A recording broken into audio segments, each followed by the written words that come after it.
चाहिए। चैप्टर अपना है आइडियल गैस, ठीक है। इसमें सबसे पहले अपन पढ़ रहे हैं बॉयल्स लॉ।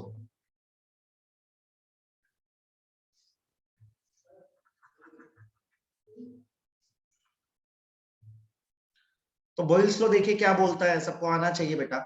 बॉयल्स लॉ बोलता है कि pressure of gas is inversely proportional to volume. मतलब प्रेशर और वॉल्यूम में इनवर्स रिलेशन रहता है। प्रेशर बढ़ता है तो वॉल्यूम कम होती है, सबको पता होगा कब, when mole and temperature is constant. समझ रहे हो आप? तो जब मोल और टेम्परेचर कांस्टेंट रहे तो pressure of gas is inversely proportional to क्या आ जाएगा बेटा, वॉल्यूम। देखो जब इसको प्रोपोर्शनलिटी का साइन हटा के मैं लिख सकता हूं उसको कैसे बेटा, कोई कांस्टेंट आ जाएगा के, तो हम लिख सकते हैं पीवी इक्वल्स टू क्या आ जाएगा, कांस्टेंट। या मैं लिख सकता हूं क्या बेटा कि P1 V1 बराबर क्या होगा, P2 V2। ये किसके बराबर होगा बेटा, P3 V3। और ये सब किसके बराबर होंगे, किसी एक कांस्टेंट के बराबर होंगे। तो ये बॉयल्स लॉ है बेटा। इस बॉयल्स लॉ के ग्राफ आपको आने चाहिए। ऐसा पहला ग्राफ यदि आप बनाए, तो यदि आप पहला ग्राफ बनाओ, बताओ यदि आप बनाओ P और V में कर्व बनाओ तो P V के इनवर्सली प्रोपोर्शनल है, तो ग्राफ कुछ ऐसा आएगा बेटा। देखो प्रेशर बढ़ा रहे हो तो वॉल्यूम क्या हो रहा है, कम हो रहा है। यदि मैं बोलूं कि यदि P और 1/V में कर्व बनाइए, यदि मैं आपसे बोलूं कि P और 1/V में, देखो P V के इनवर्सली प्रोपोर्शनल है लेकिन P V के डायरेक्टली प्रोपोर्शनल है, तो कर्व ऐसा चला जाएगा बेटा। इनवर्स का ये ग्राफ होता है, इसका ये ग्राफ, ठीक है। यदि मैं बोलूं आपसे कि बेटा इसमें कर्व बना, यदि मैं इधर लिख दूं PV, इधर लिख दूं PV, इधर कुछ लिख दूं P, तो ग्राफ कैसा बनेगा, PV बराबर कांस्टेंट है तो Y बराबर कांस्टेंट की लाइन कैसी आएगी बेटा, सिंपल ऐसी आएगी। लास्ट ग्राफ आप सब लोग ध्यान से देख लीजिए जो आपको काम आ सकता है। लास्ट ग्राफ है, देखिए कि आपको ना मैं एक ग्राफ में मल्टीपल ग्राफ दे दूं। जैसे मान लो कि ये P है बेटा, ये V है। मान लो एक कर्व ऐसा दे दूं आपको, एक कर्व ऐसा दे दूं, एक कर्व ऐसा दे दूं। मान लो इसका लॉन्ग टेम्परेचर T1 है, इसका लॉन्ग T2 है, इसके अंदर T3 है, ठीक है। इन सबको आइसोथर्म्स बोलते हैं। आइसोथर्म्स मतलब क्या है कि एक ग्राफ के अलोंग टेम्परेचर कांस्टेंट है। आपको T1 T2 T3 आपको बताना है कि भाई कौन सा कम है कौन सा ज्यादा, तो कैसे करोगे, देखो किसी एक को फिक्स कर दो, वॉल्यूम को फिक्स कर दो। इस ग्राफ के अलोंग प्रेशर कितना आ रहा है, P1। इस ग्राफ का लॉन्ग प्रेशर कितना आ रहा है, P2। इस ग्राफ का लॉन्ग प्रेशर कितना आ रहा है, P3। तो बताओ वॉल्यूम फिक्स कर दिया मैंने, प्रेशर ज्यादा आ रहा है, इसका मतलब टेम्परेचर क्या रहा होगा, कम या ज्यादा। देखो वॉल्यूम फिक्स कर दिया, प्रेशर इस ग्राफ के लॉन्ग ज्यादा आ रहा है, तो टेम्परेचर क्या रहेगा, कोई बताएगा मुझे, ज्यादा या कम। सर कम होगा टेम्परेचर। बेटा टेम्परेचर बढ़ाने से प्रेशर बढ़ता है घटता है, बता लड़की। टेम्परेचर बढ़ाने से प्रेशर बढ़ता है। Yes sir. तो देख यदि वॉल्यूम कांस्टेंट है, इस ग्राफ के अलोंग टेम्परेचर, तो इस ग्राफ के अलोंग प्रेशर ज्यादा आ रहा है, तो जाहिर सी बात है टेम्परेचर क्या रहा होगा, ज्यादा। क्लियर है? So this is known as Boyle's law. आप लिख लीजिए, डाउट हो तो पूछ लीजिए फटाफट। ऐसे में लॉ पढ़ने, छोटे छोटे लॉ है ये, बहुत ज्यादा नहीं। सर आपने आइडियल गैस से ही स्टार्ट करा था ना? हाँ जी बेटा, पहला लॉ पढ़ा है बॉयल्स लॉ कि pressure is inversely proportional to volume, ठीक है। यदि मोल और टेम्परेचर कांस्टेंट रहेंगे तो प्रेशर वॉल्यूम के इनवर्सली प्रोपोर्शनल आएगा, ठीक है। सर ये न्यू चैप्टर है? हाँ जी बेटा, मैंने पिछली क्लास में आयोनिक इक्विलिब्रियम खत्म किया था।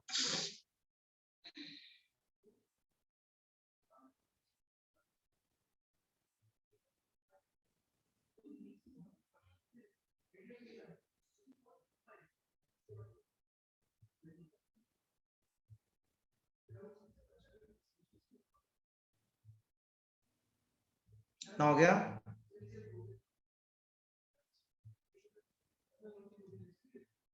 नो सर अभी नोट कर रहे हैं।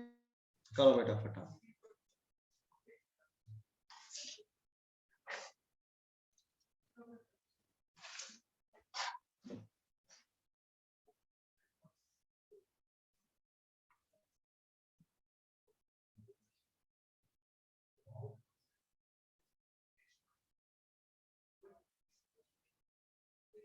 सर जैसे आपने बोला कि टेम्परेचर ज्यादा रहा होगा तो ये लाइन नीचे क्यों जा रही है, इससे तो ये पता चल रहा है कि टेम्परेचर कम जा रहा है। बेटा टेम्परेचर तो कांस्टेंट है, पहली लाइन के अलोंग टेम्परेचर T1 है, दूसरी के T2 है, तीसरे की T3 है। मैंने वॉल्यूम फिक्स करके देखा तो ये तीसरे ग्राफ के अलोंग प्रेशर ज्यादा आ रहा है, तो फिक्स वॉल्यूम पे प्रेशर ज्यादा कब आएगा? जब टेम्परेचर ज्यादा रहा होगा। ठीक है, यस आगे बढ़ जाएं। 1 मिनट सर बस।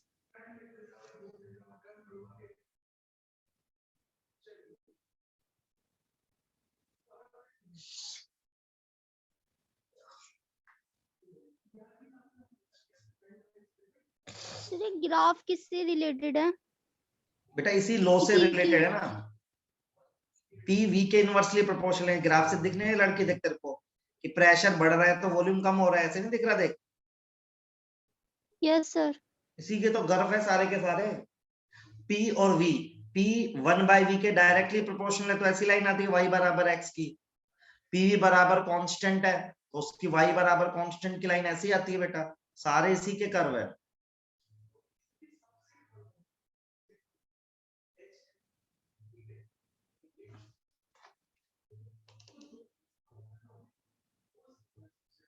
सर आपने आइसोथर्म्स का मतलब क्या बताया था? आइसोथर्म्स ऐसे कर्व होते हैं जिनके अलोंग टेम्परेचर कांस्टेंट होता है। थर्मोडायनामिक्स में पढ़ा था ना आइसोथर्मल।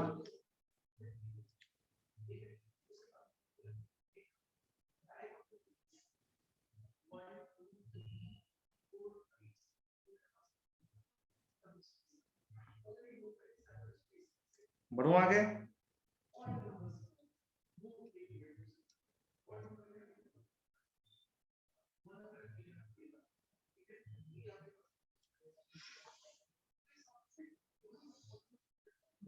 चलिए आगे बढ़े। तो सेकंड लॉ देखिए आप, तो सेकंड लॉ को बोलते हैं चार्ल्स लॉ।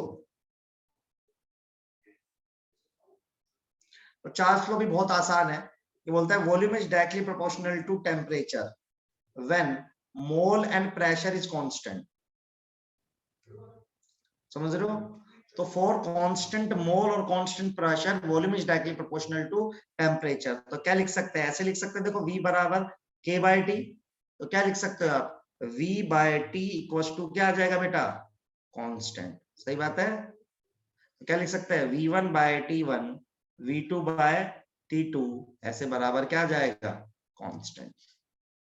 इसके कर्व बनाते हैं। यदि मैं देखो, यदि मैं वॉल्यूम और टेम्परेचर, अच्छा ये टेम्परेचर कौन सा है सब याद रखना।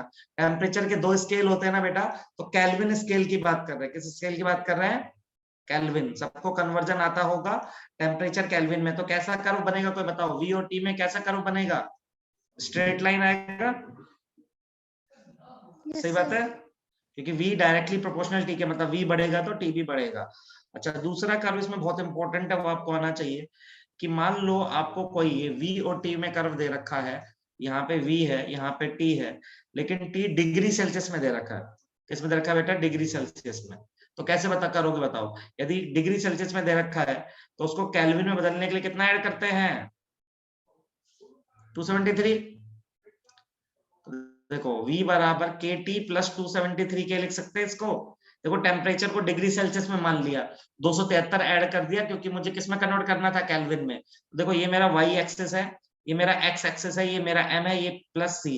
तो y बराबर mx प्लस c की लाइन कैसी बनती है? ऐसी बनती है बेटा। क्लियर? तो ये जो पहला कर्व है ये केल्विन वाला का है, दूसरा डिग्री सेल्सियस का है। तीसरा कर्व आप एक और बना सकते हो, देखो कैसे कि मैं एक ही कर्व में बहुत सारे बना दूं। ये रहा, ये रहा, ये रहा। तो मान लो कि यदि मैं इधर लिख दूं V और इधर लिख दूं T, ठीक है, और यदि मान लो पहले ग्राफ के अलोंग प्रेशर है P1, दूसरे अलोंग है P2, तीसरे के अलोंग है P3, तो उनको बोलते हैं आइसोबार। ठीक है, अब वो कोई पूछे कौन सा प्रेशर कम है कौन सा प्रेशर ज्यादा है, तो देखो कोई भी एक चीज फिक्स कर दो। जैसे मैंने वॉल्यूम फिक्स कर, टेम्परेचर फिक्स कर दिया, तो देखो टेम्परेचर फिक्स करा तो इसके अलोंग वॉल्यूम आ रहा है ये, सेकंड वाले कर्व के अलोंग आ रहा है वॉल्यूम ये, तीसरे वाले के लिए वॉल्यूम ये आ रहा है। तो देखो सबसे ज्यादा वॉल्यूम तीसरे वाले के अलोंग आ रहा है। तो यदि टेम्परेचर कांस्टेंट है और वॉल्यूम ज्यादा आ रहा है, इसका मतलब प्रेशर क्या रहा होगा? बोलो, कम।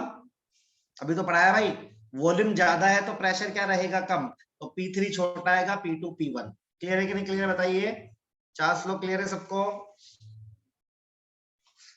सर एक बताइए बार बता दीजिए।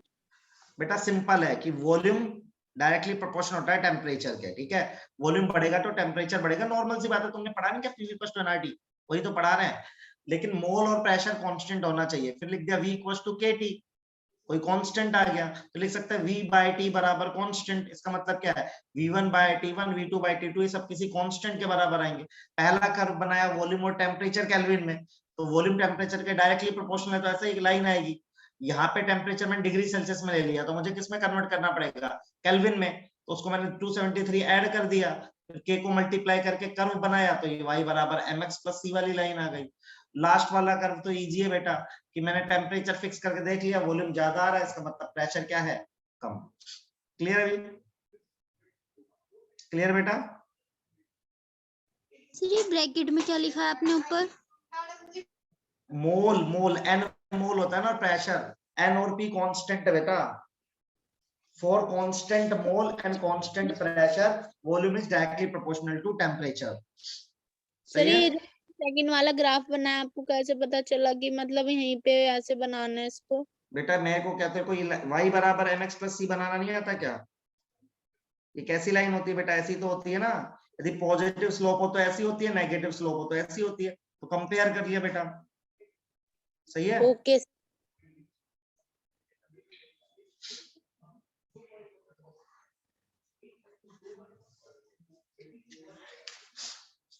चलिए फटाफट चार्ल्स लॉ खत्म करो, नेक्स्ट लॉ पढ़ाएंगे फिर।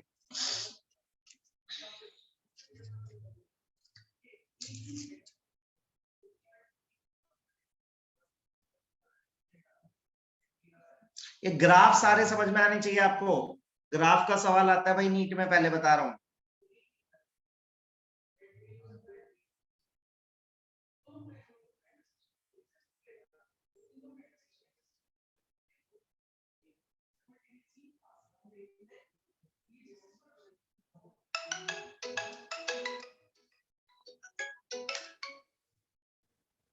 सर ये लास्ट वाला बता दो एक बार।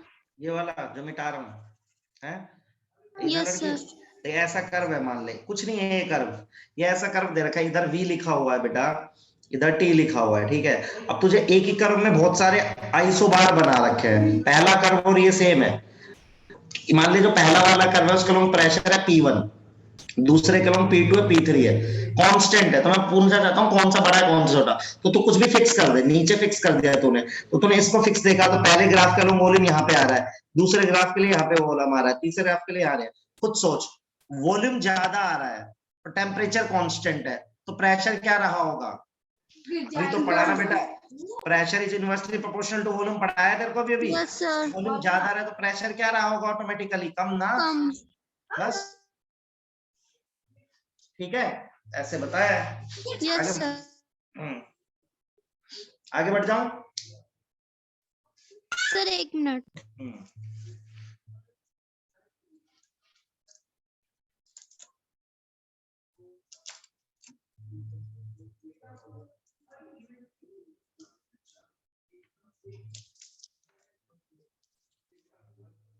सर ये P3 से P1 तक प्रेशर इंक्रीज हो रहा है? नहीं बेटा, तीन कर्व है बेटा, तीन अलग अलग प्रोसेस हुए। एक प्रोसेस में प्रेशर P1 है, दूसरे में P2 है, तीसरे में P3 है। तो अलग अलग तीन कर्व आए, तो तीन अलग अलग प्रोसेस के कर्व आए ना। ये एक प्रोसेस का कर्व है, सही बात है। मतलब कि सर P2 से P1 का प्रेशर ज्यादा, मतलब ज्यादा हाँ, है? मतलब तीन काम हुए तो तीसरे वाले प्रोसेस में प्रेशर ज्यादा है। P1 में प्रेशर ज्यादा है, P2 में कम, P3 में। एक ही कर्व में, मान ये वाला कर्व है, इसमें तीन चार ग्राफ बना दूं ना अलग अलग प्रोसेस के बेटा। सही है कि यदि प्रेशर कांस्टेंट है तो वॉल्यूम डायरेक्टली प्रोपोर्शनल है टेम्परेचर के। तो एक बार 4 ATM पे देख लिया, एक बार 6 ATM पे देख लिया, एक बार 10 ATM पे देख लिया। समझ रही है लड़की? Yes sir. आगे बढ़ सकते हैं हम? Yes sir. ग्राफ एकदम क्लियर रखना भाई, ग्राफ नीट में आते हैं, ग्राफ ही आते हैं मतलब। नेक्स्ट है गैलू-सैक लॉ।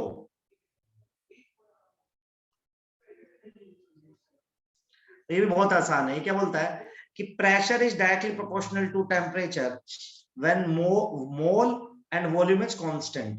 तो जब मोल और वॉल्यूम कांस्टेंट रहेगा तो प्रेशर डायरेक्टली प्रोपोर्शनल किसके रहेगा, टेम्परेचर के। तो P इक्वल्स टू क्या लिख सकते हैं, K बाय T। तो लिख सकते हैं ना P by T equals to क्या, कांस्टेंट। तो क्या लिख सकते हैं, P1 bye T1, P2 bye T2, ऐसे करके किसके बराबर हो जाएगा, कांस्टेंट। अब देखो सेम ग्राफ है पिछले वाले। पहला बताओ कैसा बनना चाहिए, P और T में कैसा कर्व बनना चाहिए बताओ। इधर यदि मैं P लिख दूं, स्ट्रेट लाइन। बिल्कुल। अच्छा यदि मैं P और T डिग्री सेल्सियस लिख दूं तो सेम ही चीज बनेगी कि नहीं बनेगी भाई। P बराबर आप क्या लिखोगे, K Yes, sir. T plus 273, सही बात है। Y is Y equal to बराबर mx plus mx C। plus c. तीसरा कर्व देखो, यदि मैं मान लो कि एक ही कर्व में बहुत सारे कर्व बना देता हूं, जैसे यहाँ पे यहाँ पे P, यहाँ पे T, और मैं इसमें बना देता हूँ, जैसे एक कर्व ये बना दिया, एक कर्व ये बना दिया, एक कर्व ये बना दिया। मान लो इसका लॉन्ग है वॉल्यूम V1, इसके अलॉन्ग वॉल्यूम क्या मान लेते हैं, V1, इसके अलॉन्ग V2, इसके अलॉन्ग V3। तो कैसे चेक करेंगे, देखो टेम्परेचर को फिक्स कर दो, इसके अलॉन्ग प्रेशर आ रहा है ये, इसके अलॉन्ग प्रेशर आ रहा है ये, इसके अलॉन्ग प्रेशर नहीं नहीं तो सुनो तो लड़की, हाँ इस पे प्रेशर ज्यादा आ रहा है तो वॉल्यूम क्या रहा होगा, कम। सही है, देखो प्रेशर ज्यादा आ रहा है तीसरे ग्राफ के अलॉन्ग, तो प्रेशर ज्यादा कब आता है, जब वॉल्यूम क्या होता है, कम। क्लियर है, बोलो भाई। सेम ही तो है बेटा, आगे बढ़ सकते हैं, मतलब समझ में आ गया, आगे तो नहीं बढ़ रहा, समझ में आ गया। हाँ लड़की बोल क्या कह रही है। यस सर, नोट कर लें पहले। अच्छा हाँ नोट कर लो, बहुत इजी है तो तीनों लो, ठीक है। अब पढ़ेंगे आइडियल गैस इक्वेशन, उस पर सवाल भी करेंगे।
Done, yes sir. चलिए सर एक मिनट,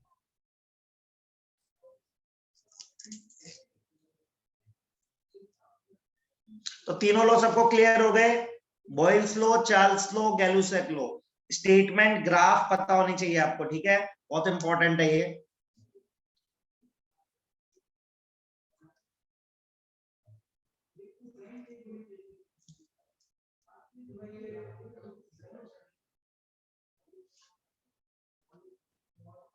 ओके सो अब बढ़ जाए, चलिए now will see ideal gas equation. देखो आइडियल गैस इक्वेशन आपको आती है, आपने पढ़ी भी है कि नहीं, बात है, हमने तो कितना यूज कर लिया केमिकल इक्विलिब्रियम में, लेकिन फिर भी अपन एक बार रिवाइज कर लेते हैं। पीवी इक्वल्स टू एनआरटी को आइडियल गैस इक्वेशन बोलते हैं, राइट। पी यहाँ पे क्या होता है, प्रेशर होता है, क्या होता है, प्रेशर। और याद रखोगे प्रेशर की यूनिट हमेशा एटीएम में यूज करनी है, किसमें यूज करनी है बेटा, एटीएम। क्लियर कट बता रहा हूं। अब दिक्कत क्या होगी, जब आप एटीएम में यूज करोगे तो प्रेशर की ना कई यूनिट होती है। प्रेशर की जैसे केमिस्ट्री में एटीएम यूनिट यूज करी जाती है, बार यूज करी जाती है, एमएम ऑफ एचजी यूज करी जाती है, टोर यूज करी जाती है, ये 4 यूनिट यूज करी जाती है। इनका इंटर कन्वर्जन आना चाहिए, तो क्या क्या बातें याद रखोगे, याद रखना एक एटीएम ना लगभग एक बार के बराबर होता है, बराबर ही मानेंगे। 1 mm ऑफ एचजी एक टोर के बराबर होता है, याद रखेंगे, ठीक है। एक बहुत इंपॉर्टेंट बात याद रखेंगे, एक एटीएम में कितने होते हैं, 760 mm ऑफ एचजी। ये तो आपने पढ़ाई भी करी होगी, सही बात है। तो याद रखना कि आपको इस P, ये जो P है ना, PV इक्वल्स टू एनआरटी, इसमें P हमेशा किसमें पुट करना है बेटा, किसमें पुट करना है, प्रेशर में एटीएम में पुट करना है। ऐसे मैं छोटा सा सवाल ले लूं, ऐसे मान लो मुझे प्रेशर दे रखा है 60 टोर, क्या दे रखा है मुझे प्रेशर 60 टोर। अब इस 60 टोर को मुझे एटीएम में कन्वर्ट करना है, तो कैसे करोगे? देखो 60 टोर को क्या लिख सकते हो आप? 60 mm ऑफ एचजी लिख सकते हो कि नहीं लिख सकते हो?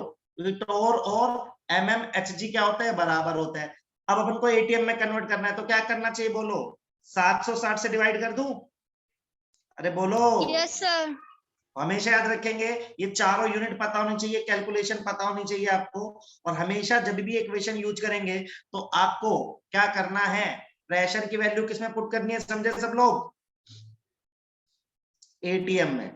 V यहाँ पे बेटा वॉल्यूम, वॉल्यूम को हमेशा लीटर में पुट करना है बेटा। और आपको एक बात रखना है, 1 लीटर में ना 1000 सेंटीमीटर क्यूब होता है, पता होगा आपको, ठीक है। फिर N यहाँ पे मोल है, सबको निकालना आता है। T यहाँ पे टेम्परेचर है बेटा, टेम्परेचर को किसमें रखोगे बताएगा कोई? केल्विन में रखेंगे। डिग्री सेल्सियस को कम। यदि आप मेरी ये सारी बातें मानेंगे कि प्रेशर को एटीएम में पुट करेंगे, वॉल्यूम को लीटर में पुट करेंगे, टेम्परेचर को केल्विन में पुट करेंगे, तो जो R होता है उसको बोलते हैं गैस कांस्टेंट। क्या बोलते हैं अपन उसको? गैस कांस्टेंट, जिसकी वैल्यू आप होगी 0.082। ठीक है। यूनिट क्या होगी? देखो यूनिट बनाने के लिए क्या करोगे आप? R बराबर क्या लिख सकते हो? PV bye NT। यूनिट बना रहा हूं देखो, तो इसकी यूनिट क्या बनेगी? प्रेशर की यूनिट होगी एटीएम, वॉल्यूम की होगी litre, mole inverse, kelvin inverse. Clear सबको? लेकिन मेरी बात हमेशा याद रखना, प्रेशर किसमें पुट करना पड़ेगा? एटीएम में। वॉल्यूम किसमें पुट करना पड़ेगा? लीटर में। टेम्परेचर किसमें पुट करना पड़ेगा? केल्विन में। जब आप ये करोगे तभी आर की ये वैल्यू वैलिड है, नहीं तो आर की वैल्यू बदल जाएगी। इतनी बात समझ में आ रही है सबको?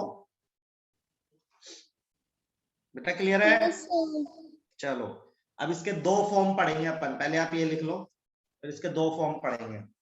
ये सब आपको आता है, जस्ट रिवाइज ही कराना है। सर आपने ये 180 क्या लिखा है व्हाइट कलर में? एक एटीएम एक बार के बराबर होता है, इक्वल का साइन है, ये साइन होता है नियर अबाउट इक्वल का, लगभग बराबर। तो बराबर भी लिख सकते हैं, कोई लोड नहीं है। सही है। ये कन्वर्जन्स पता होने चाहिए बेटा, नहीं तो यूनिट कन्वर्ट करना नहीं आएगा तो सवाल ही गलत हो जाएगा। समझ रहे हो? इसलिए लिख के दिया मैंने आपको ये सब कुछ।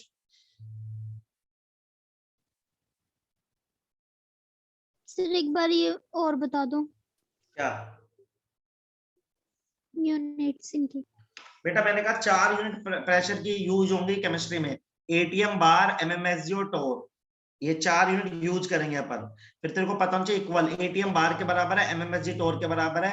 एक एटीएम 760 एमएमएसजी के बराबर है। मैंने एक एग्जांपल भी लिया कि 60 टोर दे रखा है, इसको एटीएम में कैसे कन्वर्ट करूंगा? तो 60 टोर को 60 एमएमएचजी लिख सकता हूँ, उसको 760 से डिवाइड कर दूंगा तो एटीएम में आ गया। सिंपल।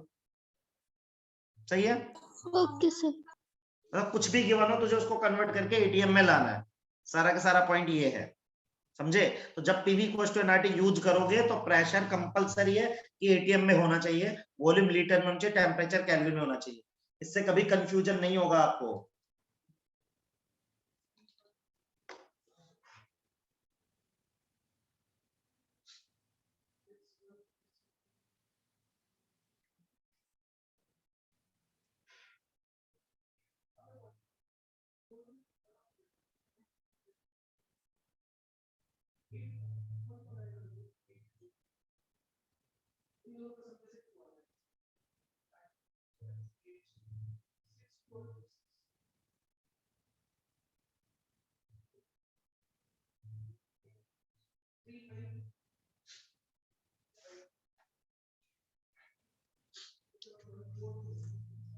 डन।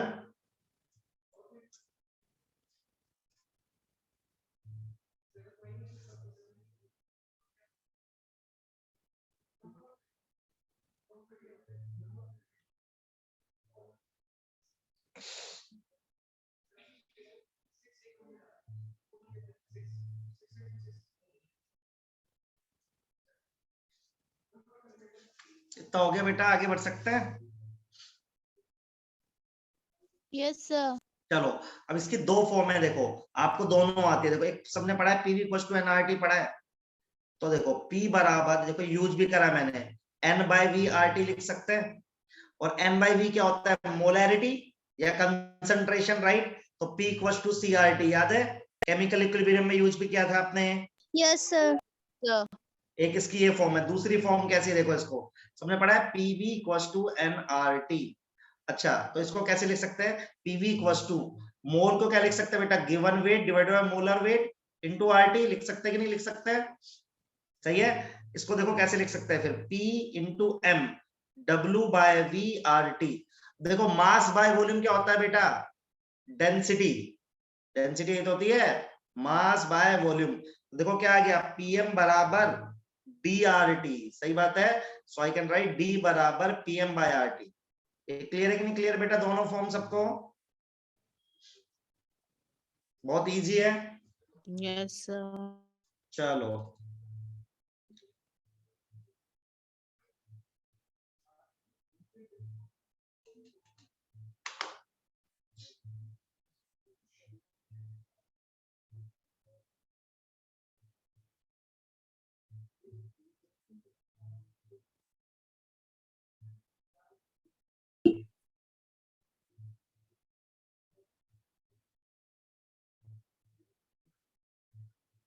आगे बढ़े।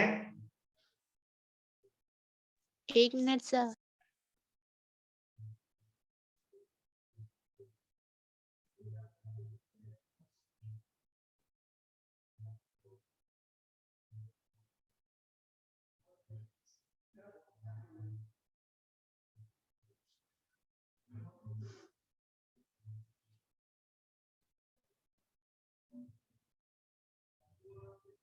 अब तो आपके स्कूल खुल गए होंगे I think. Yes sir. Exam exam हो रहे हैं, क्या हो रहा है अभी? सर अभी पीरियोडिक टेस्ट हो रहे हैं। अच्छा, सर डन। ओके आगे बढ़ते हैं भाई। अब देखो कभी कभी ना आपको एक वर्ड लिखा मिलेगा क्वेश्चन में, STP/NTP। STP का मतलब क्या होता है? स्टैंडर्ड टेम्परेचर एंड प्रेशर, है ना? ये लगभग सेम ही मतलब होता है इनका, नॉर्मल टेम्परेचर एंड प्रेशर एक ही मतलब है, आपके लिए एक ही मतलब है। थोड़ा सा अंतर होता है इनमें, लेकिन हमारा कैलकुलेशन में कोई फर्क पड़ेगा नहीं। तो याद रखेंगे कि जब भी इसका मतलब होता है, इसका मतलब प्रेशर इक्वल्स टू 1 atm, ठीक है, और टेम्परेचर होता है बेटा 273 केल्विन। ठीक है। अब देखो एक चीज होती है बहुत इंपॉर्टेंट, अपन निकालते हैं volume of 1 mole of gas at STP/NTP। STP और NTP पे ना 1 मोल का वॉल्यूम कितना होता है, तो देखो कैसे निकालूंगा। PV इक्वल टू nRT पढ़ा है सबने, तो V बराबर वॉल्यूम निकालना है ना, तो nRT बाय P। अब देखो मोल तो 1 रखना है, R आपको पता है ये रखना है, T रखना है 273 और प्रेशर रखना है 1। तो ये पुट कर दिया STP पे।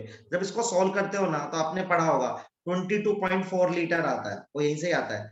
तो 1 मोल का वॉल्यूम STP और NT पर कितना होता है बेटा? 22.4 लीटर। ये पढ़ा है सबने कभी ना कभी। यस सर पढ़ा वो है। यहां से मोल ड्राइव वाले होता है, ठीक है। चैप्टर में। तो 1 मोल का STP या NTP पे जो वॉल्यूम निकल के आता है, दैट विल बी 22.4 लीटर। ये याद रखना।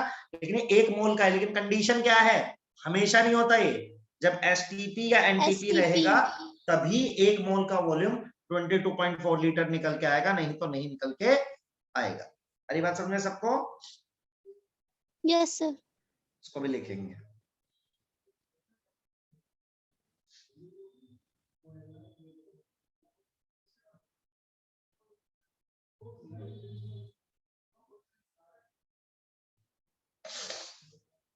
इसका पढ़ते फटाक से डाल्टन्स लॉ, ग्राम्स लॉ। अगले क्लास में न्यूमेरिकल करा रहा हूँ, इस क्लास में मैं ये चीजें बता देता हूँ, चलेगा ना? अगले क्लास में न्यूमेरिकल कराऊंगा इसके। फिर इतने आप इसको याद करके आना अगले क्लास में, मतलब जितने फॉर्मूले पढ़ा रहा हूँ सब कुछ देख दाख के आना। अगले क्लास में इसके न्यूमेरिकल्स कर लेंगे। ओके अगले वीक सर। में एक लेक्चर एक्स्ट्रा भी लेना पड़ेगा, क्योंकि मैंने अभी एक लेक्चर लिया नहीं था ना आपका, तो पीछे हो गए हम।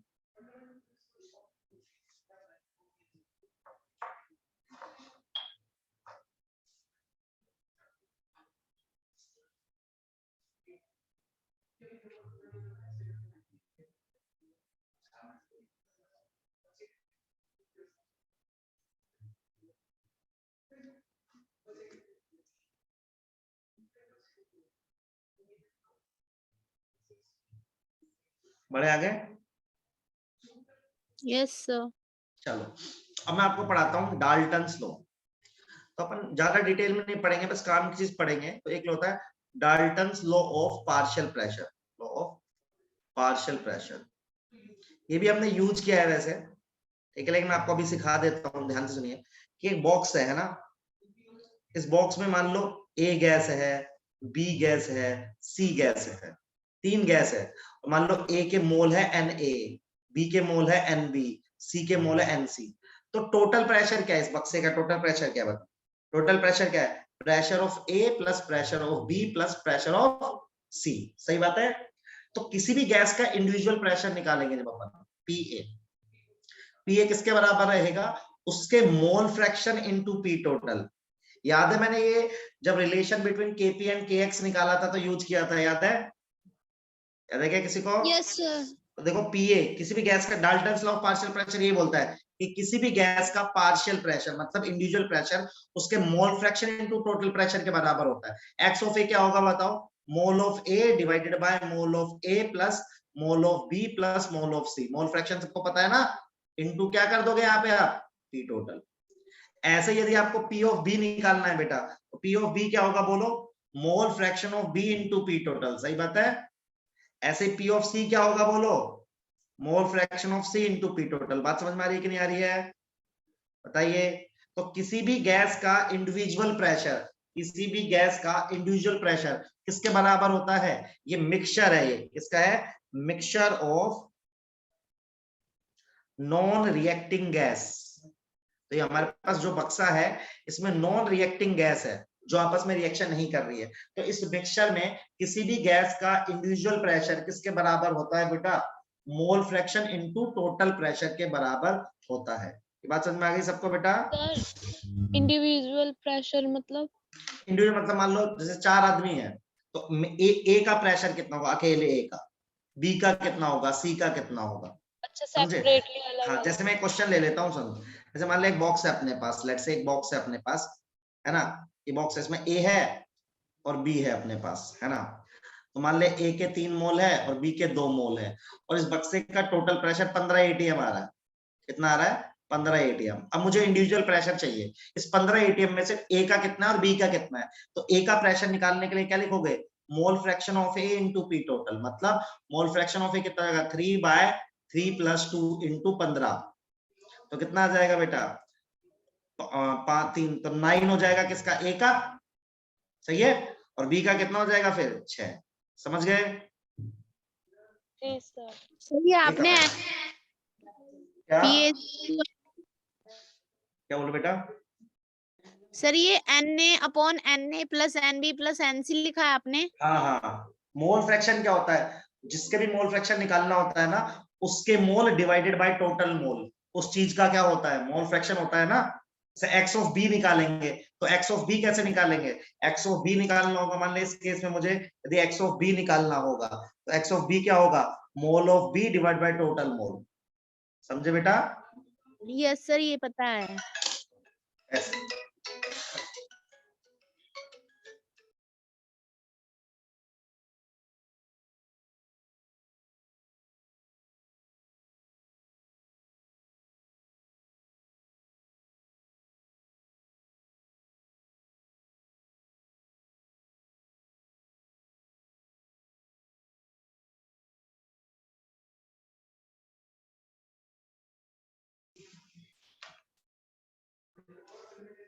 हाँ जी, ये आ गया सबको समझ में? डाल्टन्स लॉ समझ में आया सबको? अरे बोलो। Yes sir. ठीक है।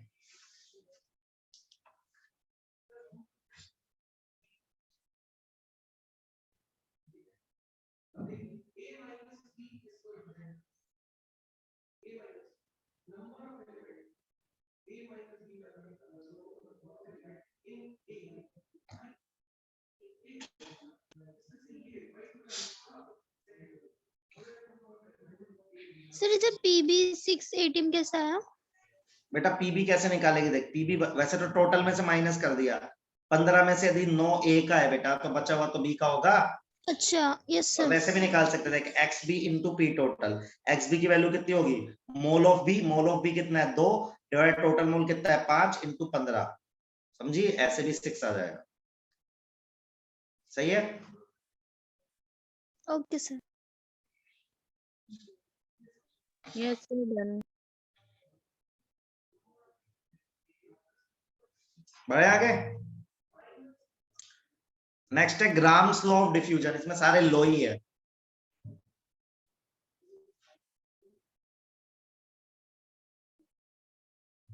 आगे बढ़ जाऊं बेटा। Yes sir. तो नेक्स्ट लॉ है बेटा grams law of diffusion.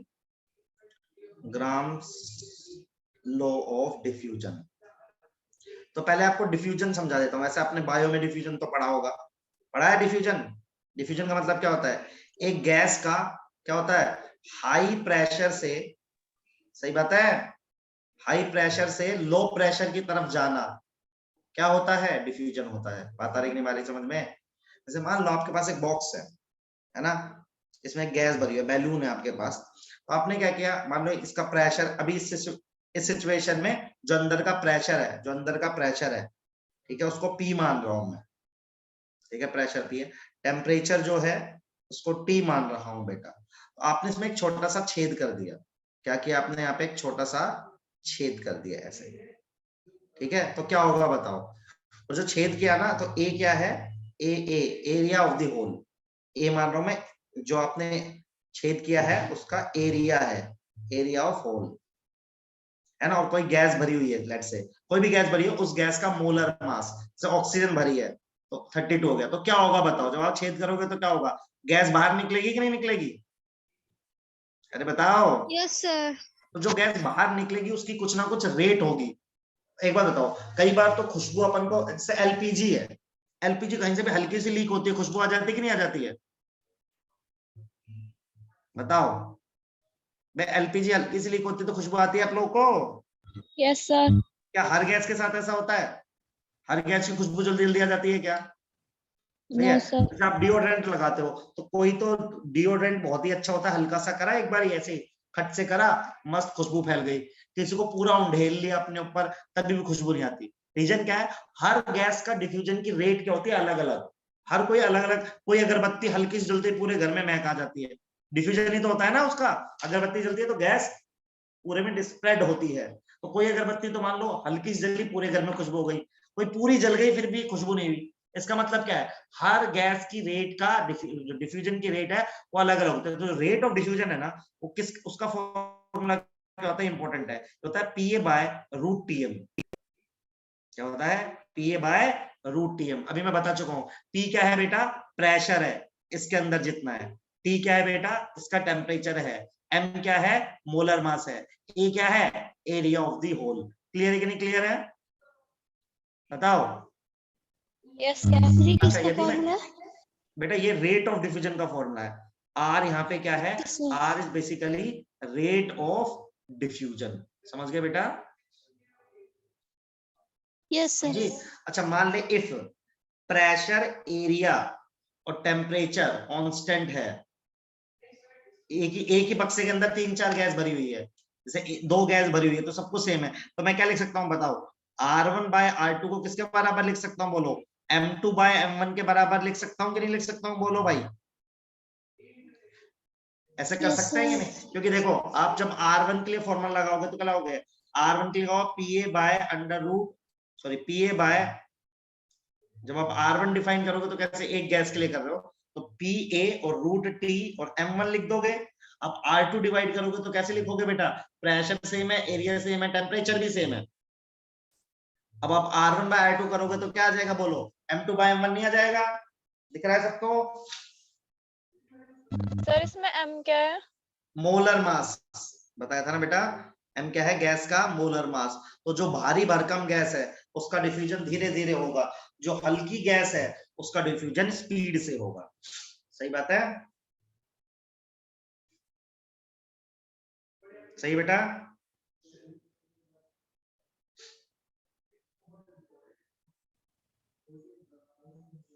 Sir तो भारी यस गैस का सर। फ्यूजन धीरे धीरे होगा। हाँ सही बात है ना, भारी आदमी धीरे धीरे तो चलेगा। ओके देख सर। मास ज्यादा है तो रेट ऑफ डिफ्यूजन कम है ना, देख इनवर्सली प्रोपोर्शनल है तो।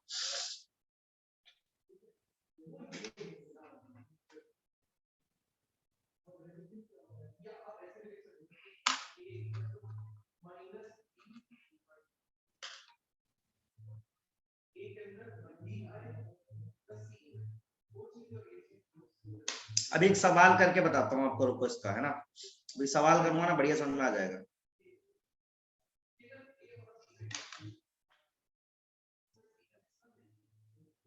हो गया?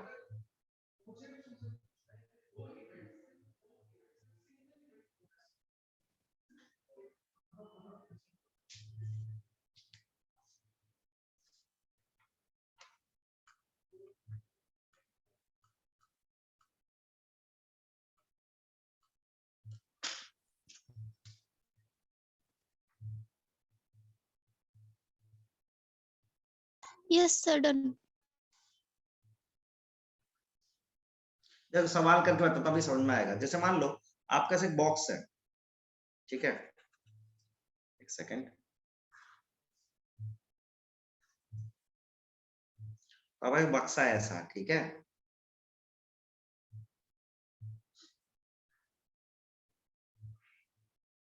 इस बक्से के अंदर ना दो गैस है, एक तो O2 है और एक है H2, ठीक है। हमने यहाँ पे एक छेद किया है ऐसे, ठीक है, हमें ये बता रखा है कि 5 सेकंड में 4 ml H2 गैस बाहर निकली। कितनी निकली 5 सेकंड में, कितनी ml H2 गैस निकली? 4 ml। तो हमें क्या बताना है कि 5 सेकंड में, ठीक है, how much O2 will release. पहले सब सवाल समझना। तो एक बक्सा था, इसके अंदर दो गैस थी, O2 थी और H2 थी। हमने एक छेद किया, ठीक है, छेद करने पे हमने क्या देखा कि, एक सेकंड, अलग अलग करना पड़ेगा, बक्से अलग अलग लेते हैं, एक ही नहीं। एक बक्सा ये लिया, सेम बक्सा दूसरा लिया, ठीक है बेटा, सेम बक्सा दूसरा लिया, ये रहा, इसके अंदर H2 है। तो यदि दोनों बक्सों का ना सब कुछ सेम है, क्या क्या सेम है मैं बताता हूँ, क्योंकि मैं वो फॉर्मूला लगाना चाहता हूँ। मैं सवाल समझाता हूँ। इसका भी प्रेशर P है, area of the hole A है, T है, इसका भी प्रेशर P है, A है, T है। तो इस बक्से से O2 निकली 5 सेकंड में 4 ml। तो मैं बताना है कि H2 कितनी, सॉरी, इस बक्से से H2 निकली 4 ml। इस बक्से से क्या निकला? H2 निकला बेटा, ठीक है, 4 ml H2 गैस निकली इस बक्से से। हमें बतानी है O2 कितनी निकलेगी। सही है? ये सवाल सबको समझ में आ गया? बताओ, सवाल पहले क्लियर है कि नहीं क्लियर है? Yes sir. अब देखो सोल्यूशन क्या है इसका। तो आपने कहा आपको समझ में आ गया कि यदि H2 निकली, तो पहले इसके लिए फॉर्मूला लिखते हैं कि रेट ऑफ H2 गैस क्या होगा। बताओ, रेट ऑफ H2 गैस क्या होगा? प्रेशर है P, एरिया है A, टेम्परेचर है T, और मास कितना हाइड्रोजन का बेटा? मोलर मास 2 ग्राम। सही है? H2 का 2 ही होता है। अच्छा, रेट ऑफ O2 क्या होगा? रेट ऑफ O2 होगा, प्रेशर तो P लेना है, ये A लेना है, रूट T तो T है, ऑक्सीजन का वजन था 32। क्लियर?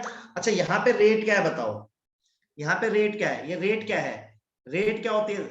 यहाँ पे 4 ml 5 सेकंड में निकली, तो रेट क्या हो जाएगी बताओ? 4 ml 5 सेकंड में। मानते हो नहीं मानते हो? रेट क्या होती है? तो होती है, यस सर। और इधर रेट क्या हो जाएगी? अब मुझे नहीं पता इधर O2 कितनी निकली, तो मान लो V ml O2 बाहर गई, V मान लिया, सेम टाइम बताना है 5 सेकंड। यहाँ पे आ जाएगा PA बाय रूट 32T। अब डिवाइड कर दो आप इन दोनों, ये इक्वेशन आ गई, एक इक्वेशन आ गई, डिवाइड करके आंसर बताओ कितना आएगा। बात समझ में आई क्या सबको? पहले बताओ, ये बात समझ में आ गई? क्वेश्चन का तरीका समझ में आया? मैंने H2 की यस रेट सर। डिफाइन कर ली, O2 की रेट डिफाइन कर दी। H2 की रेट क्या है? 4 ml 5 सेकंड में। O2 को मान लिया कि भाई V ml, कोई भी X ml निकला 5 सेकंड में।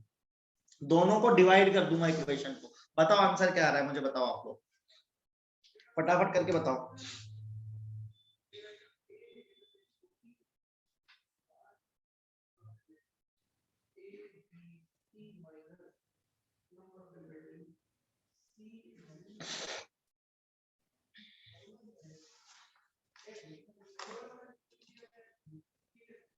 सर पीए की वैल्यू क्या रखेंगे इसमें? बेटा पीए से तो पीए कट जाएगा ना, दोनों को डिवाइड करेगी, पी भी कट जाएगा, नहीं सेम है ना दोनों जगह। सर हम H2 का लेंगे या हाइड्रोजन का लेंगे मास? बेटा H2 गैस होती है, हाइड्रोजन गैस कहाँ होती है, H थोड़े ना गैस होती है, गैस तो H2 ही होती है हमेशा। Yes sir.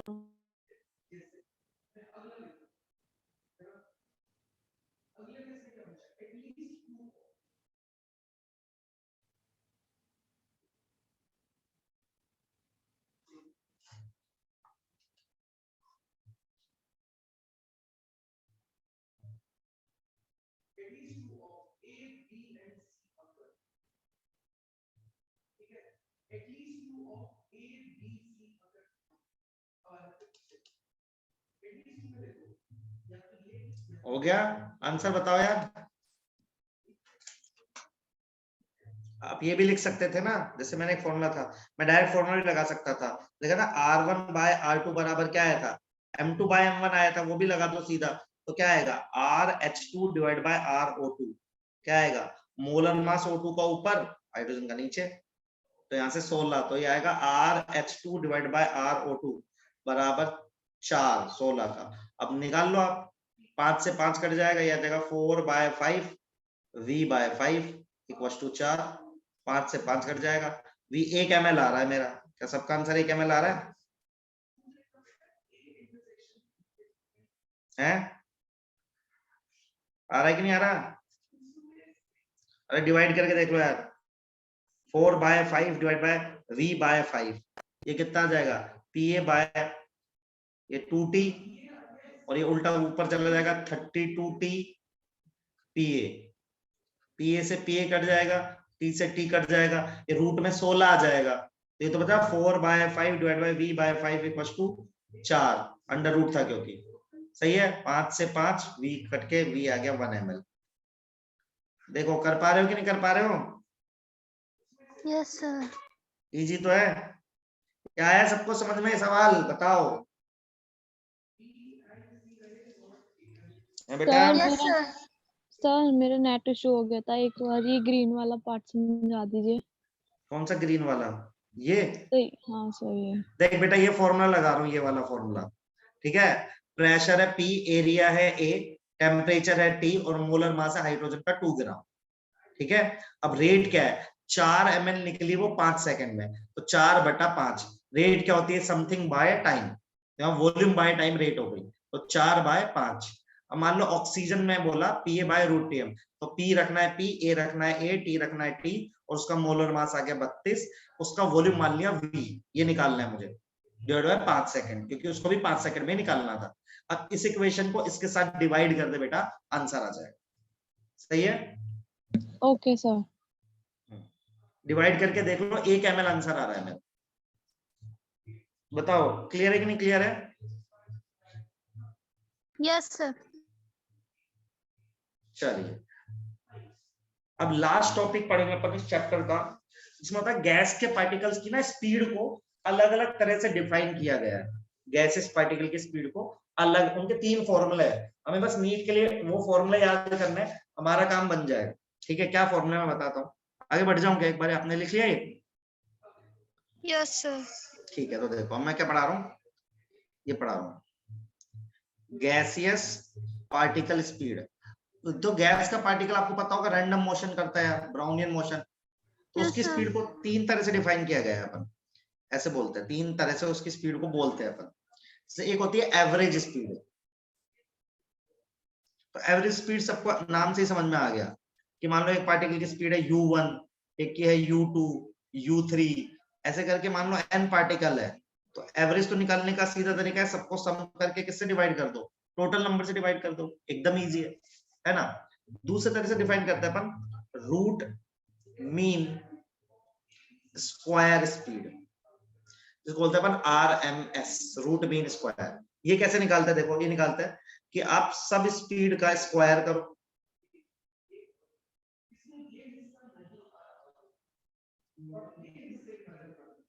ठीक है, उनका मीन निकाल लो, और जो आ जाए उसको क्या कर दो आप, अंडर रूट कर लो, स्क्वायर करो, स्क्वायर करके मीन निकाल लो, ठीक है, बस समझना है क्या होता है। एक होती है most probable speed. Most probable speed का मतलब क्या मैं बताता हूं। The speed contained by maximum number of particle. So the speed contained by maximum number of particle.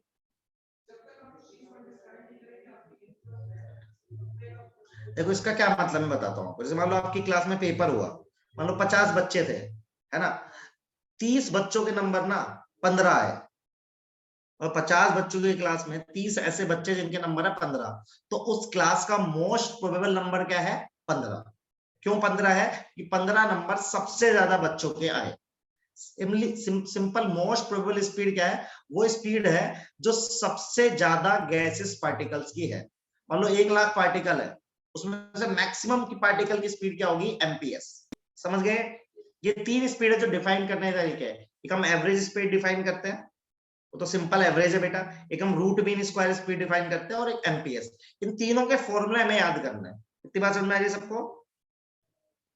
बेटा समझ में आया? Yes sir. अब मैं इनके फॉर्मूले याद करने की आपको एक ट्रिक बताता हूँ, 1 मिनट में याद हो जाएंगे। देखो अब ये लिखो, इन तीनों के फॉर्मूले है। अब वो मैं एक ट्रिक बताऊंगा, 1 मिनट में याद हो जाएगा खट से, कोई कंफ्यूजन ही नहीं है।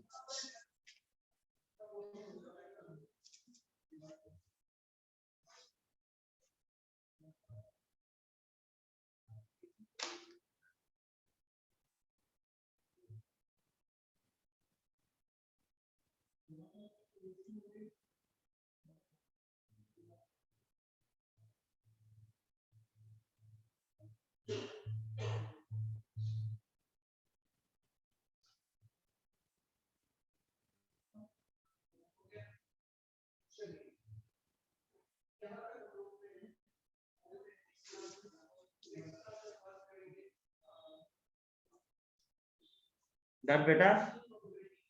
Yes sir. अब देखो आप मेरे एक शॉर्टकट याद रखना, 1 मिनट में आपको सारा याद हो जाएगा। कैसे याद रखोगे आप? ऐसे रखना, RAM। कैसे रखोगे? राम। आर का मतलब क्या है? RMS। ठीक है। ए का मतलब क्या है? एवरेज। एम का मतलब क्या है? Most probable speed. अब कैसे याद रखना है? ऐसे याद रखना, 382 और 8 के नीचे पाए। याद रखोगे? 382 और 8 के नीचे पाए। अब देखो आरएमएस का फॉर्मूला क्या बनाना है। देखो आरएमएस का फॉर्मूला बनाना है, 3 है तो 3 लिखो, RT बाय M सब में कांस्टेंट आएगा। इसका फॉर्मूला क्या हो जाएगा? देखो 8 by pi RT by M। इसका फॉर्मूला क्या हो जाएगा? 2 RT बाय M। सही है। मैं डिफाइन कर देता हूं। देखो M यहाँ पे क्या है बेटा? मोलर मास है। M यहाँ पे क्या है? Molar mass. T यहाँ पे क्या है बेटा? टेम्परेचर है, केल्विन में आएगा। R क्या है? Gas constant. बात समझ में आ रही है? तो तीनों फॉर्मूले याद हो गए सबको। देखो 382, 8 के नीचे पाए, और हर फॉर्मूले में क्या लिखना है आपको? RT by M। क्लियर है कि नहीं क्लियर है? याद हो गए? Yes sir.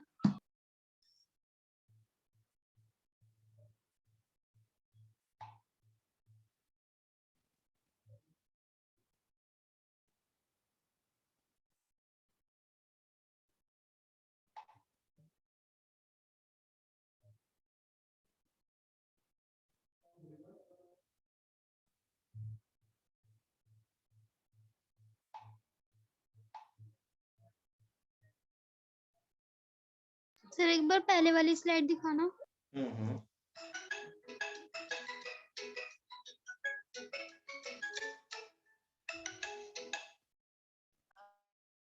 सर ये U1 है।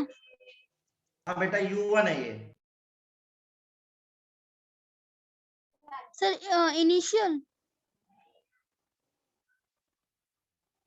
हाँ बेटा बोलो, क्या कह रहे हो?